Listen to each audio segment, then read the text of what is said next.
много. Но мы сегодня хотим поделиться с вами особо радостным результатом для нас. Моя дочь в 3 года стала часто болеть простудными заболеваниями. В итоге нам поставили аденоиды и сказали, возможно, удаление. Врачи прописали лечение такое сосудосуживающее, иммуномодулирующее и гормональный препарат Назанекс. Сначала помогло, но на время. Потом все это мучение повторялось снова и снова. Последний раз она заболела в октябре 2019 года. У нее были густые зеленые сопли, она спала открытым ртом, храпела, постоянно горло было красное, кашель. И в этот раз еще добавилось, гнои на глазах появились. И вот на этот раз лечение ей вообще не помогло. Она так мучилась 2 месяца, октябрь-ноябрь. В декабре мой спонсор, моя сестра, познакомила меня с очень хорошим человеком, педиатром Шигаевой Маргаритой Анатольевной. Она мне сначала коротко, четко, понятно объяснила, что такое аденоиды, причины их возникновения. А потом порекомендовала дать сначала Альт, потом днем Гроу и ночью, перед сном, на ночь Мэлс. Я еще растворяла Мэлс в кипяченой воде и капала ей в глаза. Гной ушел уже через 2 дня, и в нос тоже капало. Так вот, представляете, ребенок мучился 4 года, и результат за 2 недели.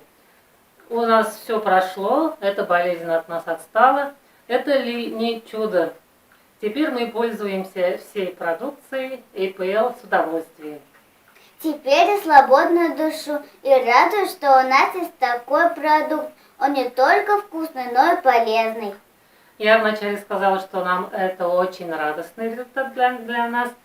Почему? Потому что дети – наше счастье, когда они здоровы, это огромная радость для нас.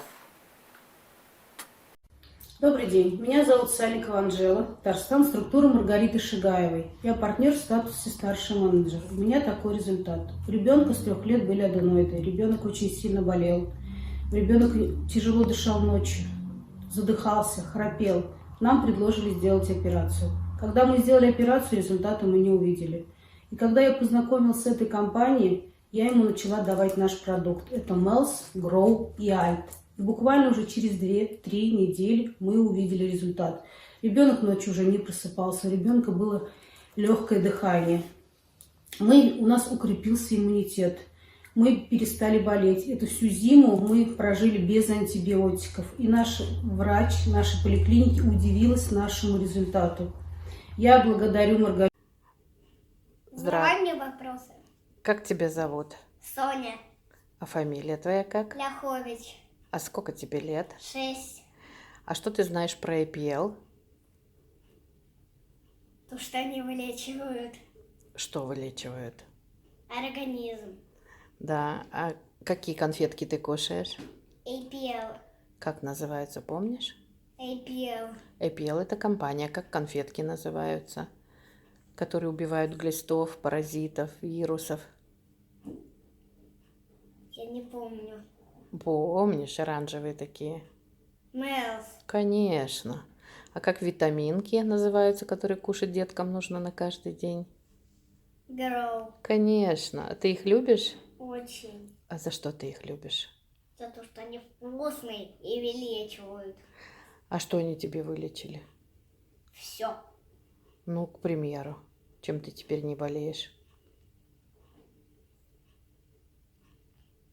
Я ничем и не болела. Я ничем и не болею, да? Да. Ну, раньше ты все время болела простудными заболеваниями, помнишь? Только если кашлем. Не только кашлем, и температура высокая была, и животик болел, всякое было. Да. А теперь А теперь ничего. не болит? Только если немного сморкаюсь. А что мы делаем, когда ты сморкаешься? APL едим. Сколько? Много. Очень много, правда? Очень. А какие? Гроу и Мэлс. Молодец, умничка, я люблю тебя. Я тебя тоже. Ребята, вот я и Джуэла из APL. И знаете, почему я не болею? Потому что я кушаю APL. Надо возьмить Гроу и Хард. Это все поможет, чтобы вы здоровы были, как и я. Тогда пока! Эпие! Этим летом в деревне, когда не было под рукой никаких серьезных лекарств, и, в общем, так получилось, что ребенок, внучок, 4,5 года, наелся от души холодной дыни и застудил горлышко. Во всяком случае, к вечеру вдруг пошли сопельки, настроение плаксивое, ну, как обычно у малышей бывает. Вот, надо было срочно лечить, потому что мама бы, как говорится, выразила недоверие, что ребенка довели до болезни, не досмотрели. Под руками был стоп. Помню, что там, как говорится, кора белой ивы, это аспириновый содержатель. Тут же ребеночку, он был счастлив, конфета. Вот, потом один раз ночью он уже задыхался просто от сопелек. Вот, еще раз конфету, он под нее заснул, ну вот, что поделать, что ночной прием. Днем пару раз дала, тоже только лишь когда симптоматично появлялись какие-то соплюшки, тут же давала ему конфеточку, потому что хотелось подхватить этот процесс, чтобы он быстренько остановился, потому что ребенок обычно болеет всегда затяжно, долго, с какими-то осложнениями. Ну, в общем, это большая проблема в семье. И все, 2 дня. 2 дня ему это удовольствие продлилось. И все, на том конфеты, как говорится, бабушка перестала давать. Ребенок, как говорится, быстро вернулся в тему. Вот.